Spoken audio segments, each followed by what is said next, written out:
તો આપણે વાત કરીએ પ્રભવ ચોરની, કે જુઓ બેઈમાની આવી ગઈ છે. કોનામાં? પ્રભવમાં. રાજકુમાર છે, ઘર પણ સારો છે, પિતાજી પણ સંસ્કારી છે, અને નાના દીકરાને રાજગાદી આપતા પહેલાં પિતાજીએ રાજગાદીનો પ્રેમપૂર્વક ત્યાગ કર્યો છે, એટલે સમજપૂર્વક ત્યાગ કર્યો છે કે મારી મોટી ઉંમર થઈ છે, હવે હું નિવૃત્તિ લઉં અને મારા જીવન માટે જે કરવાનું છે તે કરું. આ બધું હોવા છતાં પણ, ઘરમાં પણ સારા સંસ્કાર હોવા છતાં પણ આ પ્રભાવની પરિસ્થિતિ જુઓ. હકીકતમાં એ જે કંઈ અત્યારે કરે છે એ બધું ઉપર છલું છે. એક વખત દેખાડી બતાવવાનું છે. કોને? એક વખત ભાઈને દેખાડી બતાવવાનું છે, અને જે ભાઈ અત્યારે રાજા બન્યો છે ને એને સુખે સુખે મારે જીવવા દેવું નથી. એક સરસ મજાનો સુવિચાર છે, उस तुच्छ व्यक्ति का चित्त कभी शांत नहीं हो सकता. उस तुच्छ व्यक्ति का चित्त कभी भी शांत नहीं हो सकता जिसने पैसे की खातिर अपना ईमान बेच दिया. जिसने पैसे की खातर अपना ईमान बेच दिया. पैसा ही पैसा જ છે. એક વખત આપણી ઈમાનદારી તૂટે ને ખલાસ થઈ ગયું. પૈસા તો ઠીક છે, માણસ ઘણી વખત જેમ તેમ કરીને પણ ભેગા કરી લે. એક સરસ મજાનો મેં પ્રસંગ ક્યાંકથી વાંચેલો કે એક બુઢો માણસ હતો, એની પાસે 3 પોટલા હતા એ બુઢા પાસે, અને એ ચારે બાજુ નજર ફેરવતો હતો બુઢો. ત્યાં એક ભાઈ આવ્યો, વિશાલભાઈ જેવો એક જુવાન છોકરો આવ્યો. એ બાપાને પૂછે છે કે બાપા કોને જુઓ છો? આના ઉપવાસ છે, હમણાં આ માઇક છે ને એના ઉપવાસ છે, એટલે જરાવાર હાલે જરાવાર બંધ. તમે કોને જોઈ રહ્યા છો? કોની જરૂર છે તમને? એ બુઢાએ કીધું પેલા જુવાન છોકરાને કે મારી પાસે 3 પોટલા જ છે, મારાથી ઉપડતા નથી, હું મજૂર શોધું છું. કોઈ મજૂર મળી જાય ને તો અડધું હું ઉપાડું, અડધું મજૂરને આપું. પેલો છોકરો કહે છે કે હું ઉપાડું, મજૂર જ છું. તો બાપા કે આ પહેલો પોટલો ઉપાડ્યો, આગળ વધ્યા. થોડી વારે પહેલાં બાપા છે એ છોકરા પાછળ જોયું, છોકરો પાછળ આવતો હતો કે આવે છે કે નથી આવતો. તો એ છોકરાએ કીધું બાપા તમે પાછળ શું કામ જુઓ છો? આગળ ક્યાં પથ્થર આવશે ને પડી જશો, મોટી ઉંમર છે, અને હું કંઈ ચોર નથી. હું ક્યારે પણ મારી લાઈફમાં બેઈમાની નથી કરી. તમે નચીન થઈ કરી અને ચાલો, અને સીધા ચાલો, પાછળ ન જુઓ. બાપા કહે ઠીક. એટલે છોકરાએ પૂછ્યું બાપા મને તમે જે પોટલો આપ્યો છે એમાં છે શું? બાપાએ કીધું કે એમાં 1 રૂપિયાના સિક્કા છે, આખો સિક્કાઓથી ભરેલો છે. ભલે ચાલો આગળ ચાલો બાપા. વચ્ચે એક ટેકરો આવ્યો, પહાડ જેવું.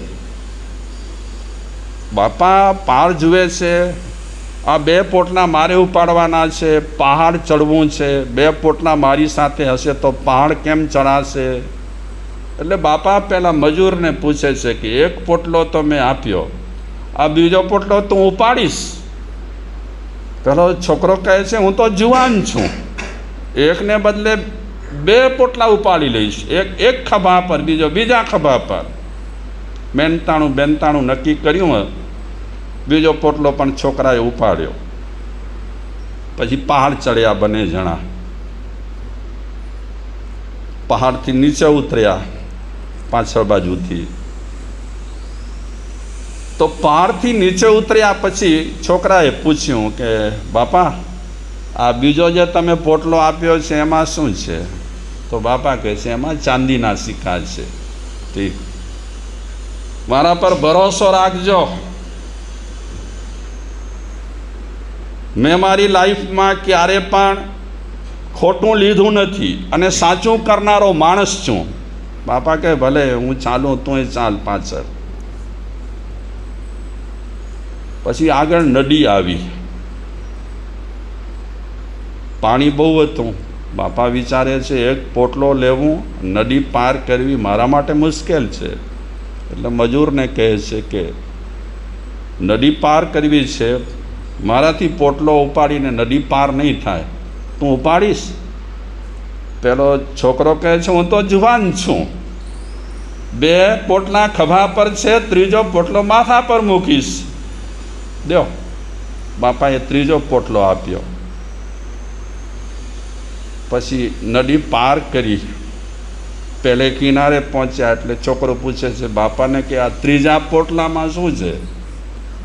બાપા કહે છે 3જા પોટલામાં ચાંદી આવે એટલે સમજી લેવાનું સોનું આવે છે. આ 3જા પોટલામાં સોનાના સિક્કા છે. ભલે ચાલો. ક્યાં સુધી ચાલવું છે? ઘર તમારું ક્યાં છે? બાપા કહે બસ હવે નજીક જ છે. છોકરો પાછળ રહી ગયો છે, 3 પોટલાનું વજન ઉપાડવું છે. એટલે બાપા ઘડીએ ઘડીએ આમ પાછળ જુએ, આવે છે કે નથી આવતો, આવે છે કે નથી આવતો. એટલે છોકરાએ કીધું બાપાને કે બાપા હું સામાન્ય માણસ નથી, તમે શંકાની નજરે મને જુઓ છો, હું એવો નથી. હું ફલાણા શેઠનો મુનિમ હતો અને એટલો ઈમાનદાર કે એક દિવસે શેઠે મને કીધું કે ચોપડામાં છે ને થોડું ખોટું લખ. સમજાય છે ને? ચોપડામાં ખોટું લખ. એવું કોણે કીધું? શેઠે મને કીધું. કોણ કહે છે? એ જુવાન છોકરો. પણ દાદા આજ સુધીમાં મેં મારી લાઈફમાં ક્યારે ખોટું કર્યું નથી, તો હું ખોટું શું કામ લખું? મેં મારા માલિકને કહી દીધું કે ચોપડામાં જે રીતે લખવાનું હશે ઈમાનદારીપૂર્વક એ રીતે લખીશ, ખોટું સાચું નહીં લખું. આ ઈમાનદારી માટે મેં મારા શેઠ સાથે ઝઘડો કર્યો અને ઝઘડો કરી અને નોકરી છોડીને નીકળ્યો છું, મજૂરી કરું છું, એટલો ઈમાનદાર છું હું. એટલે પોતાના વખાણ કરે છે. પેલા બાપા કહે છે ઠીક છે વાંધો નહીં ચાલ. દાદાએ થોડી વાર પાછળ જવાનું બંધ કરી નાખ્યું અને જાણે 3 પોટલા ઉપાડ્યા હતા એ 1 2 3 કરી અને મોઢું ફેરવી નાખ્યું. કઈ બાજુ કર્યું મોઢું? મતલબ કે બાપાને ખબર ના પડે, નજર ચૂકવી, 3 પોટલા ઉપાડી ભાગી ગયો. ઘરે પહોંચ્યો તો રસ્તામાં એણે વિચાર કર્યા હતા કે મારી ઘરવાળી આટલી મિલકત જોશે, કેટલી ખુશ થઈ જશે, પછી દાગીના બાગીના બધું થઈ જશે હવે તો. પણ ઘરે પહોંચ્યો 3 પોટલા લઈને, એમાં 1 પોટલો ખોલ્યો તો એ પોટલામાં માટીના સિક્કા હતા, પણ એક ચિઠ્ઠી નીકળી એમાં, અને ચિઠ્ઠીમાં લખ્યું હતું કે આ બુઢો જે તને મળ્યો ને એ બુઢો કંઈ બુઢો ન હતો, એ રાજા હતો અને એને મંત્રીની જરૂર હતી. ઈમાનદાર મંત્રીની શોધમાં એ રાજા એટલે હું હતો, પણ તું ચૂકી ગયો, બેઈમાન થયો. અગર ઈમાનદારી રાખી હોત તો તું રાજ્યનો મંત્રી થાત. આટલું ચિઠ્ઠીમાં લખ્યું. વાંચ્યું પેલા ભાઈએ. આ બેઈમાની. એટલે ઘણા વિચારકો એમ કહે છે કે બધું વેચી નાખવું, બધું દઈ દેવું, પણ ઈમાન ક્યારે કોઈને ન દેવું. કારણ કે એનાથી જ માણસની પ્રગતિ થાય. ઈમાનથી, ઈમાનદારીથી જ વ્યક્તિની પ્રગતિ થાય. ઈમાનદારી ગઈ એટલે ધૂળધાણી વા પાણી બધું ખલાસ થઈ જાય. પ્રભવ ચોરની વાત કરીએ, હકીકતમાં પ્રભવ ચોર છે ને બેઈમાની નથી, ઈમાનદાર આદમી છે. ચોરી કરે છે એ પણ ભાઈને પજવવા માટે કે રાજા ભલે બન્યો છે પણ એને સુખે રાજ્ય કરવા નહીં દઉં, અને એને પણ ખ્યાલ આવશે નાકે દમ આવે ને એટલી પ્રવૃત્તિઓ હું કરીશ. એટલે અત્યારે જે કાંઈ કરે છે એ હકીકતમાં સ્વભાવ બગડવાને કારણે નહીં, પણ ભાઈને દેખાડવા માટે બધું કરે છે. આપણે સાંભળી ગયા છીએ કથા કે એને સિદ્ધ પુરુષે 2 વિદ્યા આપી છે. કઈ કઈ આપી છે? એક તાલોટ ઘાંટીની, એટલે તાળો ખોલી શકાય એવી વિદ્યા એક આપી છે, અને બીજી વિદ્યા અવસ્વાપીની, એટલે કે નિદ્રાધીન થઈ જાય વ્યક્તિ. આ 2 વિદ્યાઓ પ્રભવ ચોરને મળી છે, અને એ 2 વિદ્યાઓના આધારે પ્રભવ ચોર હવેલીઓમાં જાય છે, હવેલીઓના લોકોને નિદ્રાધીન કરી દે છે વિદ્યાને કારણે, અને તાલોટ ઘાંટીની વિદ્યાને કારણે તિજોરીઓ બીજોરીઓના કબાટો બબાટોના તાળા તોડે છે અને મિલકત ચોરી લે છે.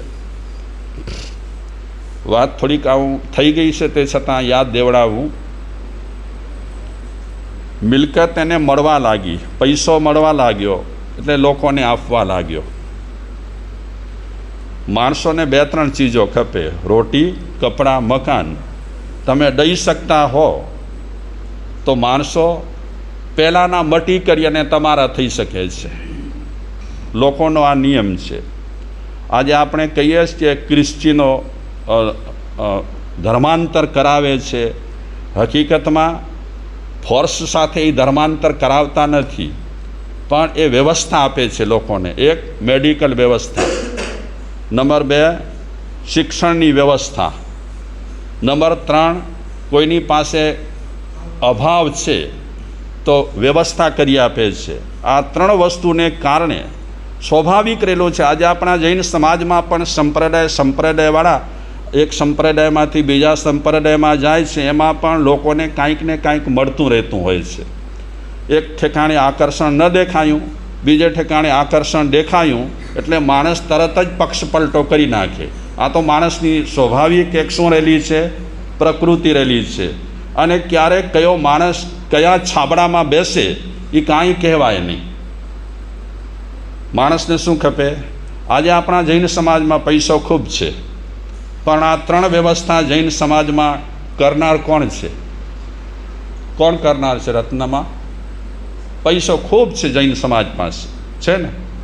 હા, એ લાખોની બોલીઓ બોલાય, ઉછામણીઓ બોલાય, ચડાવવા બોલાય, લાખોના, પણ વ્યવસ્થા, પૈસાનો જે વિનિયોગ ખપે એ આપણા જૈન સમાજમાં વિનિયોગ છે ખરો. આમ તો વાણીઓ બુદ્ધિશાળી છે, બહુ બુદ્ધિશાળી છે વાણીઓ, પણ સમાજની દ્રષ્ટિએ આપણે જોવા જઈએ તો એ પૈસાનો વિનિયોગ સરખો થતો નથી.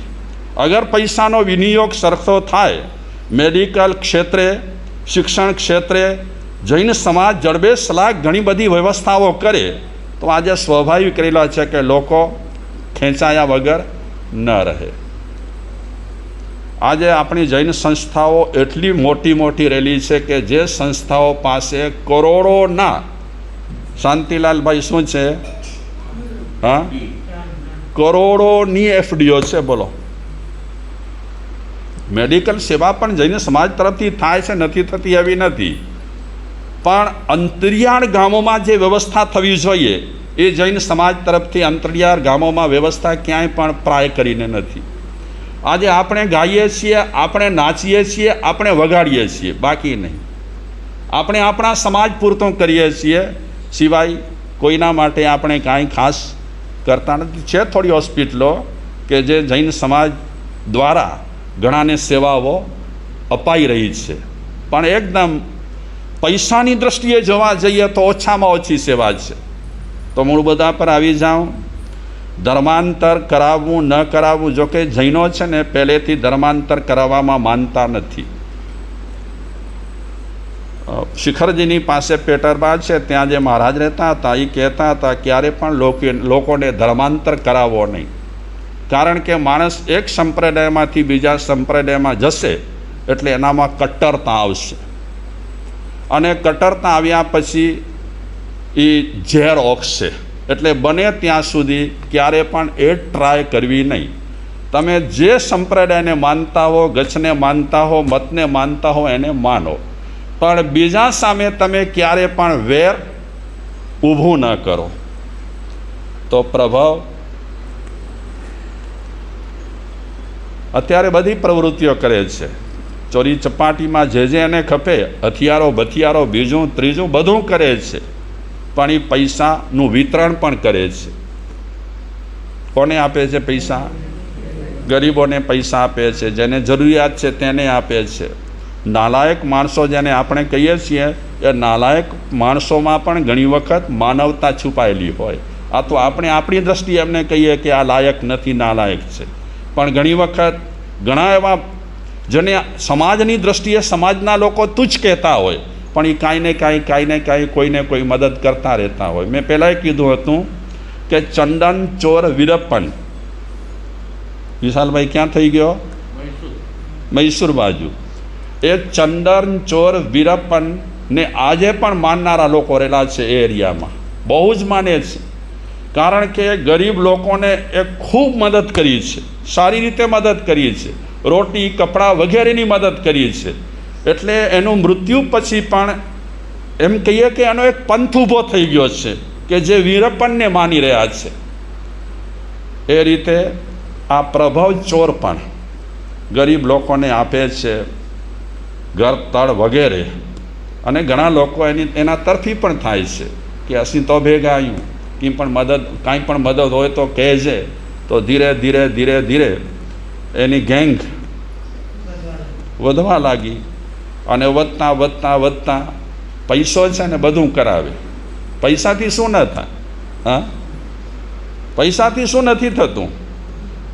આજે ધર્મમાં છે ને વર્ચસ્વ ધર્મનો નથી રહ્યો. શેનો રહ્યો છે આજે વર્ચસ્વ? પૈસાનો છે. પૈસા વગર આ દુનિયામાં કાંઈ નથી આવે.